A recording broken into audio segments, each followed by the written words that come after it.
Hello, everybody. Welcome to episode 2 of the Soft and Tender interview series. I'm your host, Rich Robbins, here with an amazing panel of individuals. The goal of this series is to shed light on and celebrate the Black fathers that are not only involved in our lives, but really have helped shape who we are and in turn help shape the communities that we're a part of. So I want to kick things off with, how would you describe the widespread understanding of Black fatherhood? And does that reflect on who your primary father figures are or were? I think Black fatherhood has been kind of cast as being like strong, but sometimes too hard, not as soft and tender as you would like to be. But I don't think that reflects on my father. I think my father is very much a loving individual. Never have a problem with showing me affection. To this day, he sees me, hugs me, kisses me. I'm a little bit bigger than him even, and I feel like I've never experienced that in the media, and it's kind of hard to kind of differentiate that from what the expectation is of Black fatherhood. My father, he has everything. He has the strictness, he has the tough mentality for sure, but at the same time, my dad is a sweet guy. Every Black father I know is affectionate with their children. It's just not what's advertised. I don't want to say it just like that, but it definitely feels like that's not the story that gets out, but that is a part of the true story as far as I've ever known it to be, Yeah. So truth be told, my dad passed away when I was younger, and so I got to know him as I got older through stories, through getting older and realizing what made me tick and where I get it from. You know what I mean? Like your mother always tells you, like, you get that from your daddy, right? And then you realize you're like, oh no, actually I get this, and this from him.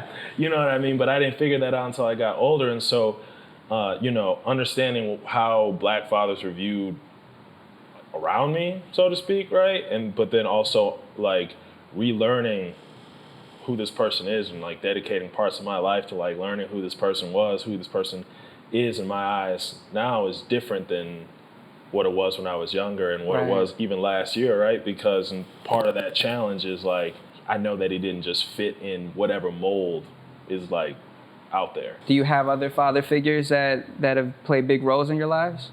Yeah, I was raised into the church, and my pastor was one of them guys that we don't have to necessarily talk every day, but every time we see each other, he always makes sure I'm okay. Yeah. So it's just a simple questions of, hey, how you doing? And you coming up as a little kid, like, I didn't realize how much that meant at that time, but when you reflect on it, it's like, wow, just having someone that constantly shows that they care was huge for me. Well, my grandfather, my maternal grandfather, was very important in my life. He was always there. Him and my dad kind of, worked in conjunction to help raise me, along with a lot of other, father figures that I had in my life. But they say like a village raises a child. Yeah. It was really important that, my grandfather and my dad were there, and they instilled the help from other father figures around them, people that they learn from as well. It takes a village, right? Like, and that's absolutely something I learned. One person I just talked to him the other day was my Uncle Mo. He's my dad's best friend. Like, and Uncle Mo done seen some shit now. And Uncle Mo, you know what I'm saying? And he's somebody who no matter what the gamble I was taking in life or the decision I was making, like, he'd been at that crossroads before, either made the right decision or made the wrong decision. And so the wall of judgment just comes down, right? And even that, like, that need to, like, sugarcoat his own choices in life, like, he'll just tell me when he messed up, or when he made a bad decision and how it turned out, or when he made a good decision and the gamble that he made, or how he got in trouble at this time and how he got himself out of it. And it's not so much for advice of how to get yourself out of trouble and this and that. It was to let me know, like, everybody makes mistakes. Where was your relationship with your father when you were younger, and how did it evolve to today, right? And were there any milestone memories? Is there one milestone or a couple milestones that happened that caused that evolution? With my dad, he's always been someone that's been there. He's a great guy, great man. He always, worked and sacrificed for everything in life. There was never a day where I didn't have anything in my house, or I didn't have nothing, or no food, or there was always the lights on. That's one thing that my dad definitely made sure. I think once I got to college, my senior year in college, I actually found out that my dad cheated on my mother. And it was something that was unexpected. So at that point in time, I kind of drifted away from my father. It took me so long to really even talk to him. I mean, it was like 2 months or so before we even talked. once I realized that my dad wasn't the most perfect guy in the world, that's when I started to learn like more about my father. I know he's just like me. Yeah. You know, at the end of the day, and I'm grateful for that. By the time I got to high school, kind of separated myself from my dad a bit because I felt like, I'm an adult now. I know what I'm doing. And then, I get to college and, I get like this level of fiscal responsibility. So I'm like, oh, I don't need him for money anymore. Like, what do I really need to learn from a parent at this point for, I would say, I moved out to Chicago about 6 years ago. And for the first couple of years I was out here, me and my dad didn't really communicate as much. We would chat around holidays and, maybe once every few weeks if something was going on, hey, just checking in on you, okay, cool. I think that, my dad, he started to lose a few of his siblings. And, I felt like he reached out to me and used me as like a sounding board. And I realized, he's human as well. He needs someone to talk to. He's not, invincible, and he needs me and I need him. So I felt like there was a point where I had to buckle down and say, you know what? There's never a point he's gonna stop being my father. I can learn from him and he can learn from me too. Oh man, I think I really started to get to know who my dad was when I started fucking up. Tumultuous relationship between like me and my older brother, who's always been like there. I haven't mentioned him yet because he ain't my daddy, but he's definitely been an instrumental figure in my life. And it was tumultuous relationship between him and my mom, and so I'm trying to figure things out and keep the family together, right? But also from the child's standpoint, but also even at 20, you're still the youngest, you're still the child in the grand scheme of the family, right? So you're trying to keep things together, but then you also realize, okay, I just was like, you know what? I've been reading a bunch, talking to a bunch of people. I was like, I think I'm gonna go to therapy because I'm gonna be able to get some clarity. And this was like 2015, 14. Okay. So like, and so I'm like, I'm gonna go to therapy. And as I started to go to therapy, it's the same thing you guys all been saying. I realized my dad was just a dude, man. Like he's a dude. He's not like superhuman or wasn't endowed with some special like strength or something that like no other person had. Like this is a man. You know what I'm saying? And I started to realize like, oh, I started to have a lot more empathy for decisions he made in certain situations. I started to have a lot more empathy for a situation he ended up in. Started to have a lot more empathy for his thought process in different moments, and also what he wanted from like me and my brother, right? And I started to like, as I started to do that, I was going to therapy, I started to like meditate and do things like that. And so I'm meditating, and probably up until 25, I'd never asked for a picture of my dad. I'd had some, but I'd never asked to see one. You know what I mean? And it was like, I don't know if it was like pride or what, but I never asked to see one. And so when I started meditating, I started to like meditate and I would see him. Wow. You know what I'm saying? And so, and then without asking for pictures, people just started sending me more pictures. Whoa. And like, you know what I'm saying? And you start to realize, like, okay, like God, the universe is at work, and like, I'm now ready to receive all the lessons. Right. And so every time I'm meditating, try to meditate through a problem or find clarity or anything like that, like he is a part of that. And we're talking about like how we found the humanity within our fathers at this point, right? Mm-hmm. If your dad had a superpower, what would that superpower be? He's a guy that will always finish something that he starts. That is a superpower? That is a superpower. Yeah, I mean, I would say my dad wouldn't call him a master of none. He tries a lot of different things and he's great at a lot of things, but my friends always joke that he's a Renaissance man. Like he'll always try something new and kind of figure it out and get to a space where he's like, all right, well, that challenge was cool. Let me find the next thing. Because he's like, I want you to try as much as you can while you're here. So I would say that's my dad's superpower. I think Pops could predict the future, man. Simple shit. You know what I mean? Like simple stuff, just simple lessons he would tell my mom or my brother. And we'll be repeating these to each other like 20 years later. Yeah. And like, haven't faded, haven't changed, words are still the same. For y'all, what are some of the good attributes that you discovered in your father that you see in yourself now, that you picked up on now? He would be so mindful about the responsibility he carried as like this big dude in the room, or as this loud person in the room, or someone that people might follow, or someone that people might look to. And now I done inherited his size and like a lot of other stuff, and I'm like real mindful about everything. You know what I mean? Everything. I try to carry myself with a gentle heart and like a tender tone because like I picked it up from him. He's like, you could always flip the switch if you need to. Facts. Just kind of being able to float in the room. You know, like my dad is the type of person that can go in anywhere and, you know, talk to people about anything. I would say that he's the type of person that knows that, you know, people mostly want to talk about themselves. So he can, you know, break it down to a point where it's like, all right, well, I don't know anything about, you know, Chinese literature, but if that's what you want to talk about, we can get into it for an hour. Like, Right. He'll just know how to do that. He just gets into this space where he can just like get it all out of you and you won't even realize it. What has your father taught you about emotional vulnerability, and can you tell us about a time you had to be vulnerable with him or he was vulnerable with you? It wasn't until I found out that he was cheating where that kind of came into fruition. So I think as of recent, it's something that he's still learning to do, to be vulnerable, to be able to communicate. And that's something that I struggled with initially too, is being able to communicate and vulnerability. Growing up, I used to cry to my dad a lot. Was a really bad sore loser, like Really? the worst. Yeah, the absolute worst. I would cry when my football team lost, you know, on Sundays. So I remember being at like you know, kung fu tournaments when I was younger, and you know, I would lose, maybe come in second place even, and I would break down right there. My dad would just, you know, it's okay to cry. He'd maybe pull me off to the side and say, hey, you know, cry in front of me, because if they see that, they're gonna take it as weakness. But I mean, as he got older, he kind of understood that, you know, sometimes you just need to let it out where you need to let it out at. My dad had depression his entire life, and it was mostly undiagnosed, right?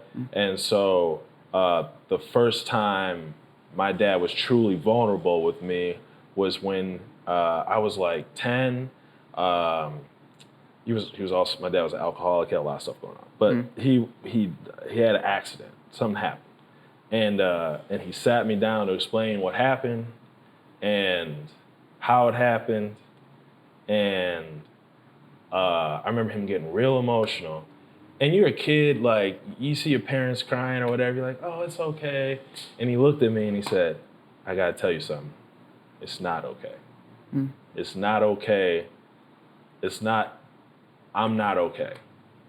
What that taught me was whenever I felt not okay, to do things, to try to do things to help myself feel better, to talk, to go to therapy, to read, to meditate, to pray. How has your ability to handle conflict been shaped by your father? So much of like how I handle conflict and how I view my way of handling conflict is so much powered by my dad and him teaching me the responsibility, like, you know, if you could see things going a few different ways and one of them leaves the most people happy, like he will always strive for that. My dad is a little more confrontational than I am. I'm more of a pacifist. So, you know, I've seen him in spaces where he'll get loud with people in public. I've seen him in situations where, you know, he'll get angry. I've seen my dad fight a few times. And he's also told me some stories where he's like, and I don't regret it. And I'm like, I don't think that was supposed to be the lesson of that. But I think that just kind of seeing what he does and knowing that, you know, it's probably not the best way to handle it at all times is what I learned from. You know, my dad wasn't the best communicator. Like, if he believes in something strongly, he's going to definitely go that route to the finish line. So kind of just seeing that, it's like, okay, well, maybe I should kind of be more understanding and kind of seek the why more often. You know, he's more like straight to the answer at times. What do you wish was different about your relationship with your dad? I mentioned a little earlier that me and my dad weren't as close when, you know, I got a little older. So I think that having that time back would be something that I would wish for. I think that, you know, there was a lot that I had to teach myself and learn by myself, and, you know, it wasn't always easy. So I think just being in a space where I was comfortable with my dad in that during that time period in my life, and saying, you know what, it's okay to listen and kind of take this in. You don't know everything. I don't think I'd change anything. You know, I always kind of, you know, I try to think about, like, well, maybe I change this, maybe I change that. But at the end of the day, I wouldn't be who I am today without any of those experiences. Sure. Yeah, I mean, the obvious answer is, right, it's like more time with my dad, right? Sure. And more years and more time and more being able to see this and see that, right? I am who I am because of this, right? Right. And I know that you know, the questions are hypothetical about how, but there is no way I could be who I am without all of that happening, right? Mm-hmm. The only thing I wish I could change is I wish I could tell him it worked. Tell us what you're proud of about your dad.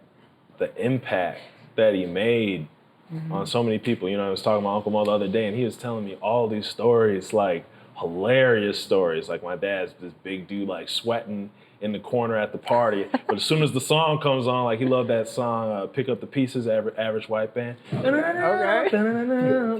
And he would just get out there and get crazy with it, man. Like Twinkle Toes, right? And so like, but that was just, he was just, the impact he would make in situations was like dope, man. Like that's some shit that you hear about and it just makes you get to know a person without ever meeting them. I would just say I'm really proud of my dad's growth. Like he's grown, he's still growing, and you know, I think in a lot of cases you think you've reached the pinnacle of life. You're like, all right, well, you know, and I have all this wisdom to give, and I don't have anything else to learn for myself. And you know, my dad is the proponent of always learning, always being a better person.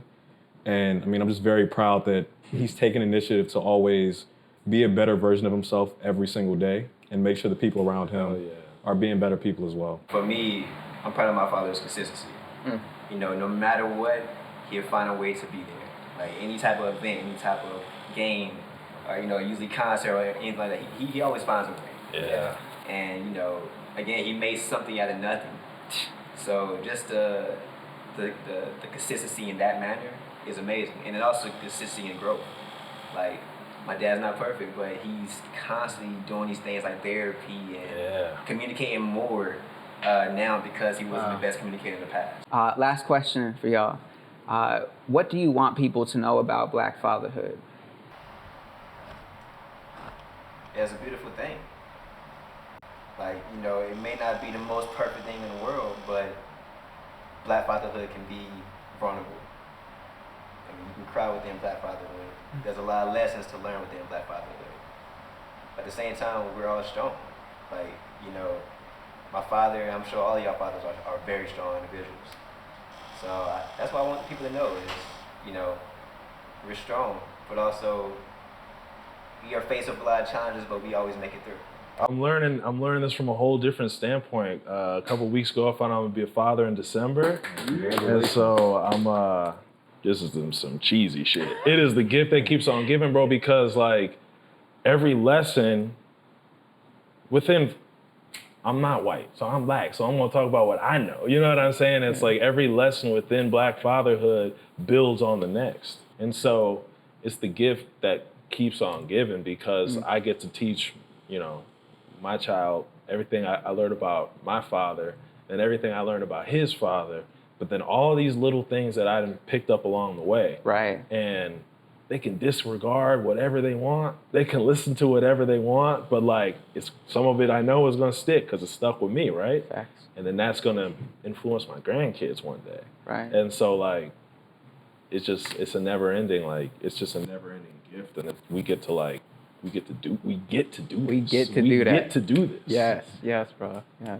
It doesn't fit in one box. It's a lot of lessons to be learned, but you know, it's beautiful. It's generational. It lasts for a long time. Whatever you put into it, it's gonna grow and it's gonna manifest itself and become something even more beautiful. So, you know, Black fatherhood is important. It's vital. It's just very important to tell yourself and to tell others around you how important it is and be there for the people who need you as a father.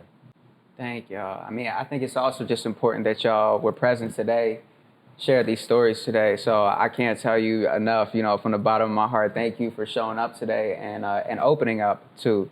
I was telling y'all that I definitely think that this is bigger than us, you know, and I think for every Black dad, they got to understand too that it's bigger than just you, you know, and that is a blessing. It's not a burden to be carrying around. So thank y'all for your time and blessings to y'all, man. Appreciate you, bro. Yes, sir. Yes, sir.